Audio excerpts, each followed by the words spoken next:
بیٹھ جاؤ. جی جی جی. یہ لڑکے کے والد ہیں, رشتہ تو پکا ہو گیا ہے ماشاءاللہ سے. یہ کہہ رہے تھے کہ ایک بار ذرا کچھ بات ہو جاتی, پرائیویٹ کوئی بات ہے ان کے. ہاں ہاں فرمائیں فرمائیں. دیکھیے جی, ویسے تو ہمیں کچھ چاہیے نہیں. جی. حالانکہ بڑے لڑکی کی جب شادی ہوئی تھی تو 4 پہیوں کی گاڑی میری تھی ماشاءاللہ.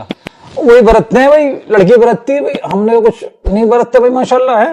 بہتر بہتر. اب دیکھیں, ہماری آپ سے بس یہ مؤدبانہ درخواست ہے کہ ہمارے جو 200 مہمان آئیں گے, آپ ان کی مہمان نوازی پوری بڑھیا کر دینا, ان کا خیال کر لینا بس. دیکھیں حقیقت بات تو یہ ہے کہ انسانی طبیعت ہوتی ہے, لیکن اگر وہ مسلمان ہے تو صرف ان چیزوں کا ذکر کرے جو اسلام میں ہے.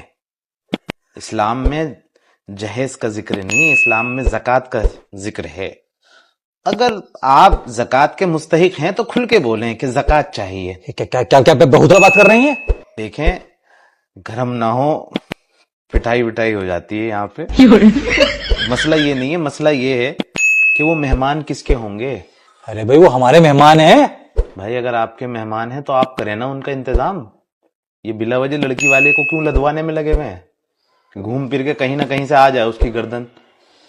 دیکھیں یہ غلط ہے ہر لحاظ سے. ارے بھائی کیا بات کر رہے ہیں, رشتہ پکا ہو گیا ہے. ارے بھائی رشتہ پکا ہوتا ہے پکے لوگوں کے ساتھ میں, ہمیں تو ابھی پتا چلا ہے تمہارے کچے پن کا. کی بات ہے, آپ کو بات کرنی تھی تو آپ آ کے ہم سے کہتے کہ آپ مسلمان ہیں اور مسلمانوں کے ہاں تو لڑکی کو وراثت میں کچھ ملتا ہے, تو آپ لڑکی کو وراثت میں سے حصہ دیں گے تو ہم آپ کی بات سمجھ میں آتی کہ آپ شعور میں بھی بات کر رہے ہیں اور اسلام کے حدود میں بھی بات کر رہے ہیں. استغفر اللہ استغفر اللہ. چلیں پھر, رشتہ ختم سمجھیں. ہاں چلو, اور کیا پٹ کے جاؤ گے.